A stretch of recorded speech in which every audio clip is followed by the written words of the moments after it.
have some other people to thank who couldn't be with us. Many of you may have seen him in this or know him. Bob Hopp, the co-producer, including one of the godfathers of queer indie film, and a dear friend. He is unable to be here.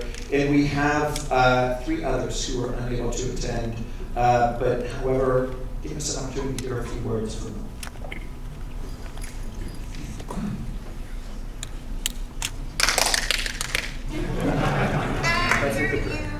Hi guys, it's Tori Spelling, aka Catherine from Trick, and happy 20th anniversary to Trick, OMG. I'm here in Vancouver filming 90210, but I wish I was with you guys celebrating. I love all of you.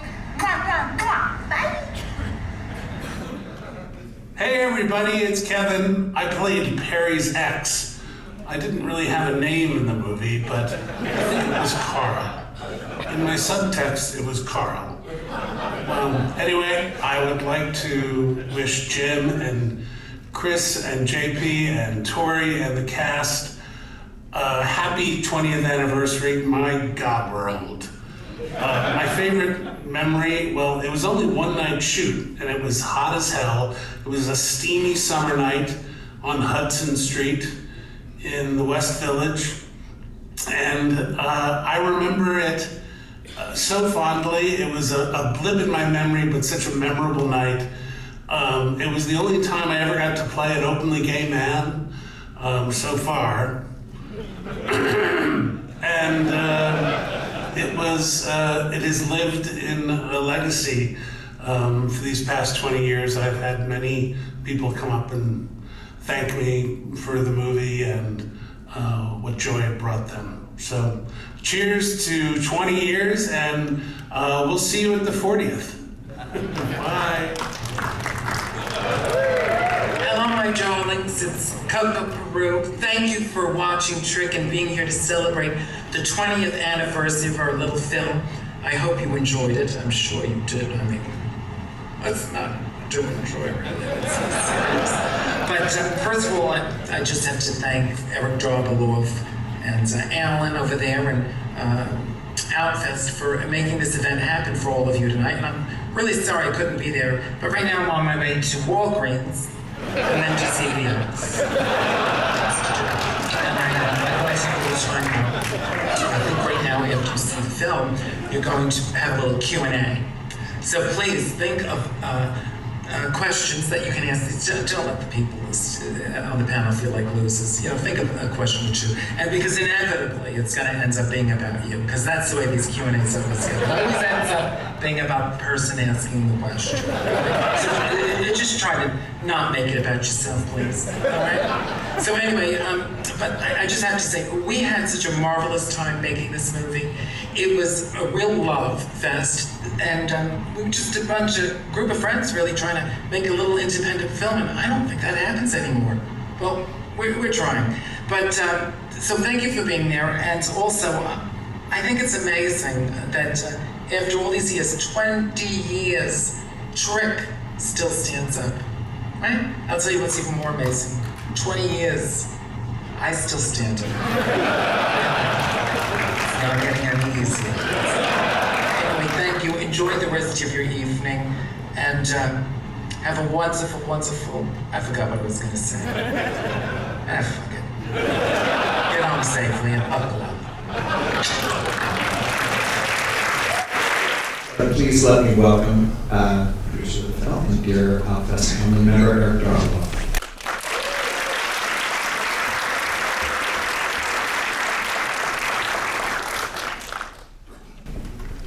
We're actually going to do this Q&A before the movie, which I know is not traditional. And I'd like to bring some folks involved with the film up to talk about the film. Amazing actors Brad Beyer, please join me.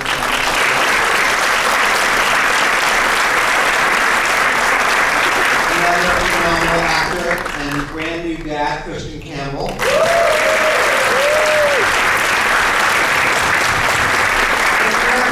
And the producer, Jim Fall.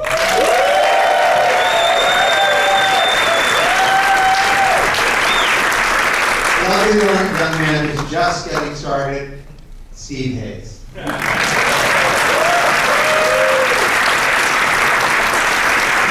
producer extraordinaire, Ross Katz.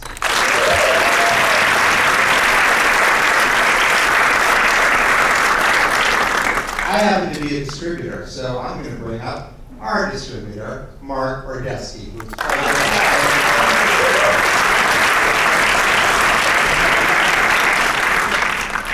John Paul Pittock.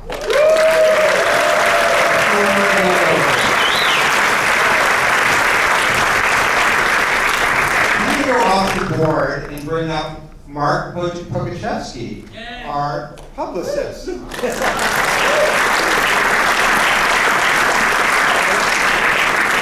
way this all got started was the dream of a young man, writer Jason Schaefer.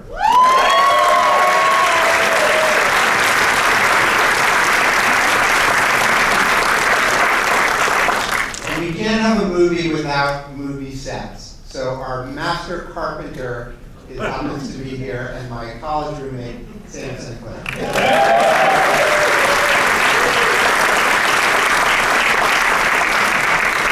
So I'm going to ask each one of these guys a question, and then I'm going to open it up to you guys to ask your questions. But I'm going to start with Jason. Jason, what was happening in your world when you began writing Trick? And do you remember if there was a specific incident that prompted you to write it, whether or not it ended up in the film? Tell us about your mindset when you started writing this movie. When I started writing the movie, I had just moved to New York. In fact, I was living in a one-bedroom apartment at 180 Thompson Street. Two of my roommates are actually here tonight. I lived with 4 women in a one-bedroom apartment. And that was what was going on in my life that gave me the idea to write a story about 2 guys looking for a place to hook up. And a lot of what ended up in the movie is a fictionalized version of things that were happening. Yeah. And Jim, what was it about New York that you loved so much and wanted to put on film? Well, I lived in New York, went to NYU, I got there in '82, and I loved the city, I loved Greenwich Village. I spent a lot of time in the cabarets, 88s, we shot in 88s, which is on West 10th Street. And I just loved that whole Greenwich Village thing. So when I read Jason's script, I was like, oh my God, he's written about the world that I love so much and know so well.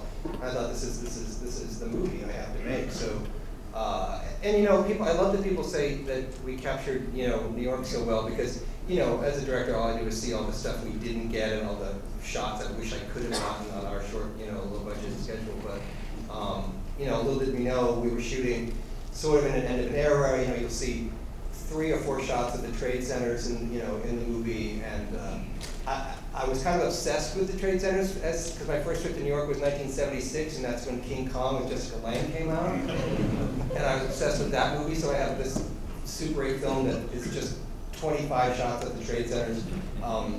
But yeah, I love that Jason had written this script, that it was a movie that I wanted to make also, and also. It was a more hopeful time in New York where we had just gone through, we're still going through the whole AIDS crisis, but it was slightly more hopeful when we made our movie because the protease inhibitors and the drug cocktail had just happened and people were living longer. And I think I wanted to make a movie that wasn't about homophobia or coming out or fag bashing or AIDS, just a movie where the characters were gay and it wasn't, it just was. It wasn't the point of the movie, and luckily Jason had written this thing that was exactly in the same as what I wanted to do. And we made it. So Ross, you have been nominated for Academy Award for producing, like Lost in Translation and In the Bedroom. But your first producing credit is Trick. Tell us whether you learned anything on that film the rest of your amazing career.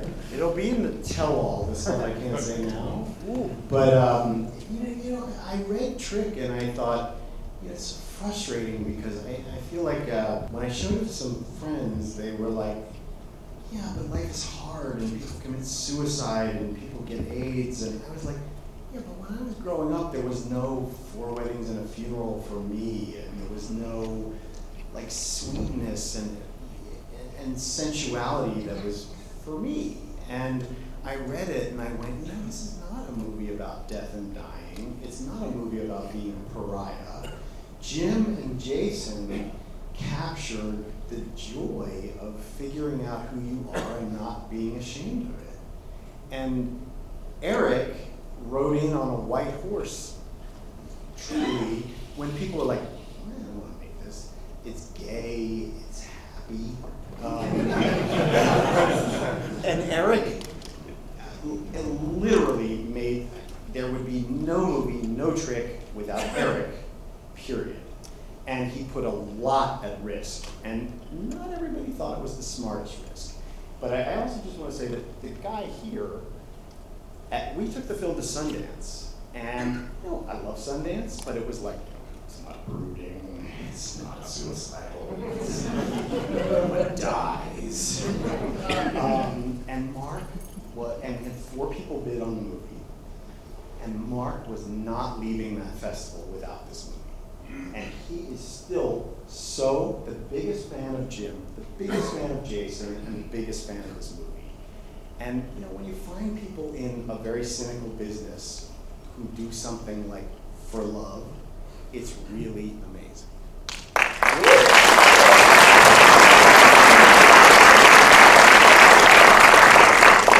So Christian, you were my neighbor. I'm not sure if you even remember this, and you were the first person that we read for Gabriel. And what was really interesting is that we were going through this bi-coastal casting process of a little movie. Jim and I were flying back and forth all the time. I don't know how we did that. On a private plane. Exactly. And 4 months later, you decided that you wanted to come back in and read a second time. And you completely blew us away in the room, I remember. It was just so magical. Tell him why he had to come back, because I didn't think he was right for the part. Well, I had to sneak Christian back in onto the roster. But it was so clear that day. I mean, everybody in the room just was like electric. And I'm just wondering, do you remember why you decided to come back in? Did you find something about this character that you wanted to put on screen that sort of inspired you?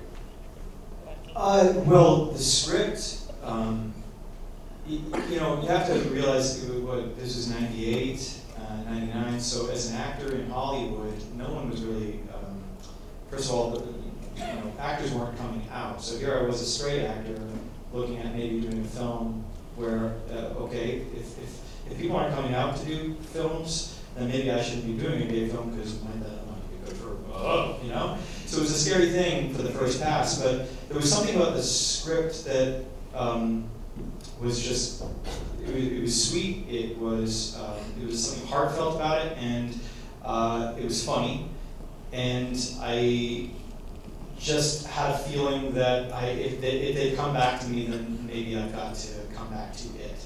And that was it. I guess it chose me. It was great. It was.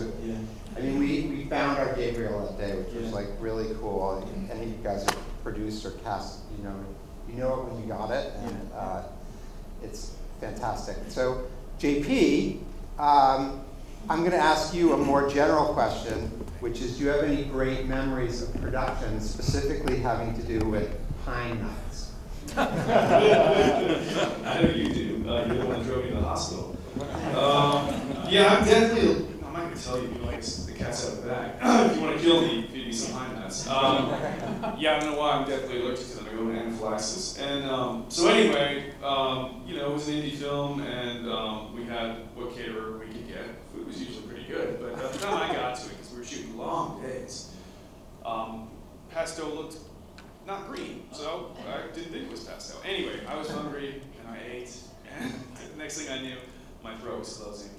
And you became unrecognizable, I remember. He looks like our president. You got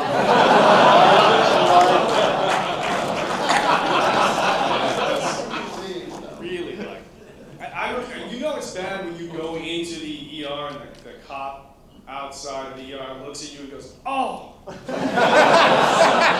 was really, Yeah, well, you know, but by then by the time I got there, it was very little I could do to just, keep reading it. Throats closing, eyes were swelling shut, and these guys are holding me up, literally carrying me into the ER, and Eric stayed with me the whole time. And, yeah, and she's good. Stayed more comfortable. Expansion. Yeah. Yeah, Any other favorite memories? Yeah, she was dancing for 2 days. That was good. Dude, I think mine's up. So Steve Hayes, you are my mother's favorite character. I paid her a lot of that. And my guess is she's not the only one. And I'm wondering, what did Trick do to your life? Like, what was been the... Oh God. It's been great because so many people, there have been so many generations since this. I'm a big fan of old movies. And The Trick was so much like an old romance from the 40s, the classic Hollywood romance. The two people pick each other up, try to find a place to go, and then fall in love. So a lot of generations have come out of the closet comfortably watching this movie or had their parents watch it. I've been recognized on the street. The funny thing, people come up to me and they go, because of my song that Alan Chapman wrote, they'll say, "Are you the Pinga guy?" I go, absolutely. And there's one day I'm walking down the street and this guy is coming towards me. He's a young guy. He must have been like 6'4". He pierced everywhere, tattoos everywhere, beard, and he walks by me and he kind of brushes me and I go, oh no. So I kept on going and all of a sudden I felt like somebody was behind me. I turned around and he's towering over me like this. And I looked up at him and he went, "Are you in track?"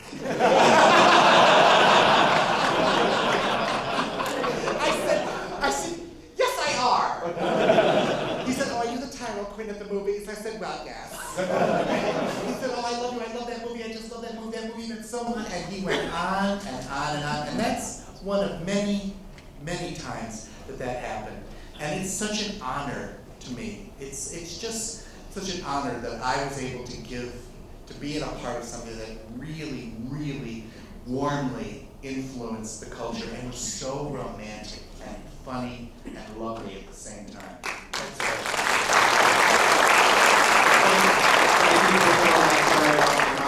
Oh yeah. That was hard. No, but okay, Brad, you have this, straight roommate from hell role, and you actually managed to make him not only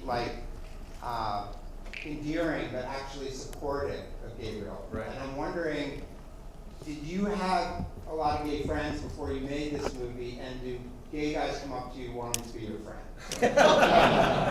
Or roommate? Actually, I had a gay roommate while I was making the movie. So, and I had moved from, I came from Wisconsin to New York, so I didn't, I was being sort of educated in the ways of gay life, and everybody, his friends and him were so nice to me, and I sort of drew from that. Like, they really sort of, showed me how it was. Because coming from Wisconsin, I came from a small town in Wisconsin to New York, I had very little experience, with the gay community. How long had you been in New York when you made the film? 2 years. Okay. Yeah, it was like 2 years. And it was this movie was one of my very first jobs. So it's very, very special to me. Also, I was upstaged by a beautiful nude woman through half the movie. No one really even remembers I was in it. So that's also really nice. Okay, one more production question to my friend Sam. It's a true or false question. Actually, there are two of them. Sam, as our master carpenter, Gabriel's apartment, warehouse in Dumbo, and you even built the little fire escape, I remember, out of wood sticks. It's Trixie's backyard. Yeah. And you did this for a few $1,000s. Is that true? And could you do it again? Sure. Why not? Tomorrow. Exactly. I gotta love low budgets. We actually did a lot of dumpster diving, and I think I only shot one intern in the head with a nail gun. So that was my second question. Yeah, You had all those interns and you shot one, I think it was in the eye. No. She was a Brazilian model, of all things, and it landed about right here. She was 30 yards away. I was putting together that famed two-story wooden fire escape and putting together a pinner, just a little nail gun. Suddenly, bing, and I hear a scream over on the side of the room. Okay. But it's a scratch, and I got a dinner date out of it. Okay, so moving on to Sundance. Mark, what was the response from critics at Sundance? Like, what did people say about this movie? And was it what you expected to happen? Did it happen? Yeah, I mean, I love his film. Oh, no, I'm sorry, this is it for the other Mark. You're last. You're last. Mark P. Not Mark P. Mark P. Well, first of all, I remember watching the movie in your house. Oh, wow. I remember you saying to me, I have something, I think you should look at it. It's probably going to go to Sundance. And I remember coming over and watching it in your living room. Oh, my God. I think that at Sundance, we sort of knew that we were not going to be the jury prize winner because it just wasn't that kind of movie. And so I think that what we were looking for, and forgive me, but it's 20 years, and I don't remember specifically, but the reviews were certainly good enough for Mr. Ordetsky. But I think the whole thing was to make the movie as sort of popular and populist and not go down that kind of Sundance dark and gloomy path. But also to make it as accessible and as universal as we could. That's great. Thank you so much for everything you've done for the film. And Mark Ordetsky, just to finish off, I just read in the New York Times that 1999 was the best year ever for independent cinema. So given everything that was out there and available to you at the time, it really was the golden age of distribution. I'm extremely jealous as a theatrical film distributor.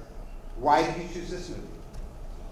It's funny, I wasn't even thinking about critics when we watched it. I wasn't even tracking it. I grew up at New Line doing acquisitions, so I was used to watching a lot of the kind of films that we all know. And to me, it was just such a joyful love story that I kind of felt that the critics were not going to be as relevant to it because it was joyous and lovely. And also, I kind of had, growing up in New Line, I had John Waters, sort of an invisible John Waters on my shoulder, because you grow up at New Line, you get to be with John Waters, and just the wonderful, vibrant, colorful, emotional, relevant, thematic, everything that he would celebrate was in this film, but in this wonderful humanistic way. I thought we just have to have it.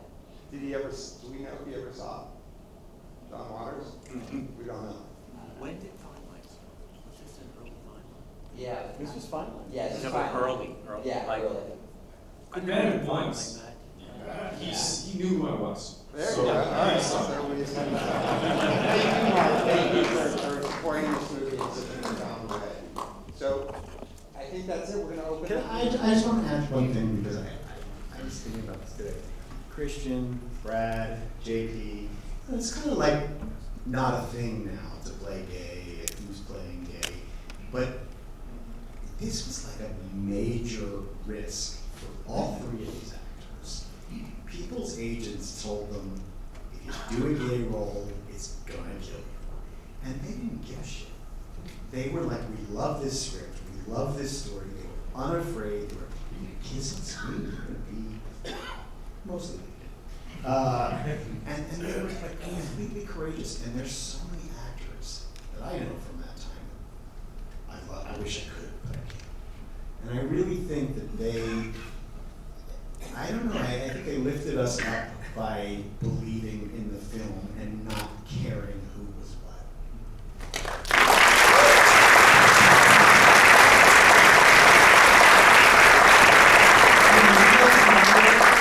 Well, I have a question for you first, though. I mean, this was a first for almost all of us, first movie, and it was a first movie for you as our producer. The movie wouldn't have happened if you hadn't put a lot at risk, pretty much everything at risk to get this movie on the screen. So why did you decide to risk so much and make this movie? I remember saying, "Call me when it's done." I don't know. I thought it was just a really lovely story, and I think, just like you, I think there was so much sadness and so much negativity associated with coming out. And I hadn't really even been out for that long. And it was scary, and suddenly there were little bits in the news that weren't quite so scary, like maybe things were gonna be okay. And that's what this script always said to me, like, this is gonna be, like, things are gonna be okay. And I remember you sent me a tape of one of your readings with Miss Coco, and I remember seeing Miss Coco, and I was like, okay, I'm in. This has gotta be done. And so I think I played you my Super 8 films, and we went to Miss Coco show, and you were like, okay. Well, remember you played me that film, and it had our we had one catchphrase, which was, "It smells like ass."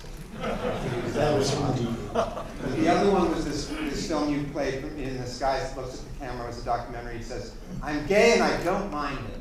Oh, right. It was Gay USA. I think it was Artie Besant's movie Gay USA, which is our Outfest film.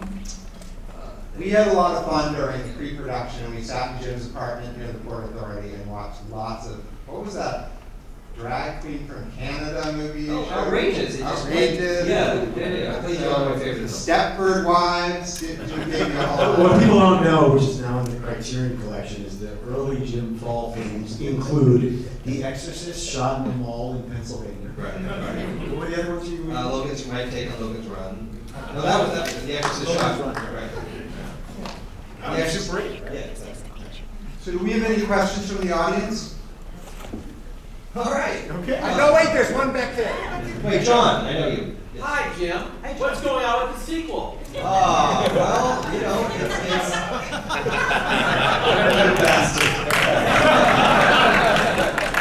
hopefully it'll get made within the next, maybe this year. It's been written, we did one reading of it, it went well, you know, everyone's back in it. And we're all excited, hopefully it'll happen soon.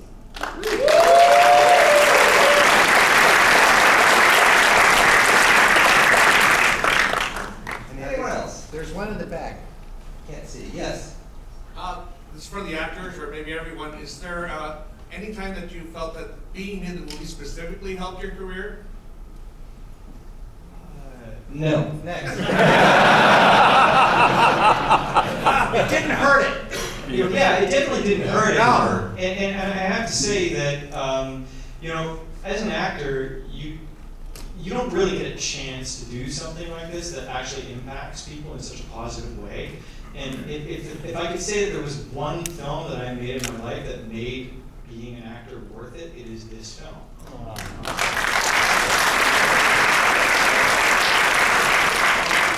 Just ripping off of what Ross said, you know, nowadays, you know, to be politically correct, there's this conversation about whether gay people should play gay roles, and there's a complicated question. You know, back 20 years ago when we shot this, we saw the 3 out gay actors that were even reasonably close to being right for any role in this movie. Everyone's gay. There's so much gay in this movie, behind and in front of the camera. But for the 2 leads, it was very hard to cast. And believe me, we looked at every gay possible actor who was willing to be gay, and no one really was willing to be in a gay movie back then, straight or gay. And so again, you know, to JP and Christian, putting their, you know,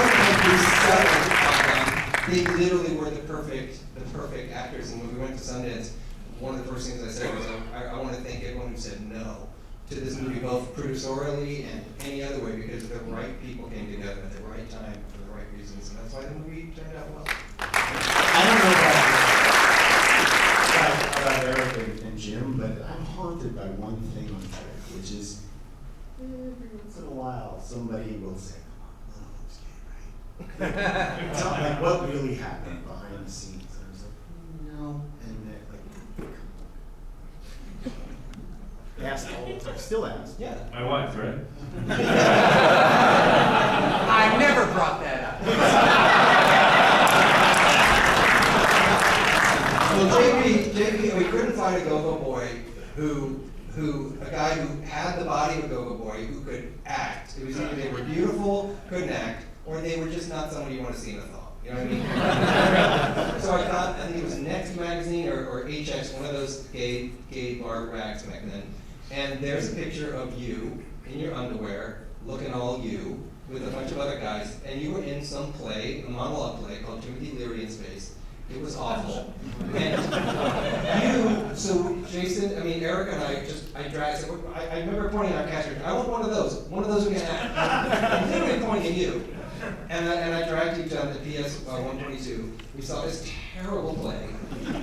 And there you were in your underwear, so it was like perfect. He was already like naked. I can see, well, that works. And then you were actually good at it, and then I had to chase you down. I had my little script in my hand, and you didn't believe me. You were like, I'm practically offering to leave the movie, and he was like, and you didn't finish the script when you came for audition. No, who hands you a script for a real movie? And I'm like, where were we in East Village? It was Lower East Side. Yeah, no, I don't believe you. I still don't. Mind you, I had no career, no agent, 2 years out of NYU, and all I was doing was, non-paying theater. And Sweet talked you into the movie, didn't I? Yeah, he did. He told me who was making it, and who was producing it, and told me about Good Machine, and it's a really exciting time for indie film in New York, in particular. And as soon as I heard that, I thought, oh, this is going to be handled well. This is in good hands. I actually feel like we still need a lot more stories. And I think there's a lot of work that has to be done, and I think that it seems to go in waves, and I think there's a lot of opportunity to kind of reinvent the film in our space. And I think television is really filling in a lot of the gaps, and hats off to them. And so for any writers, I hope that you don't feel like all the stories. Thank you everybody for being here.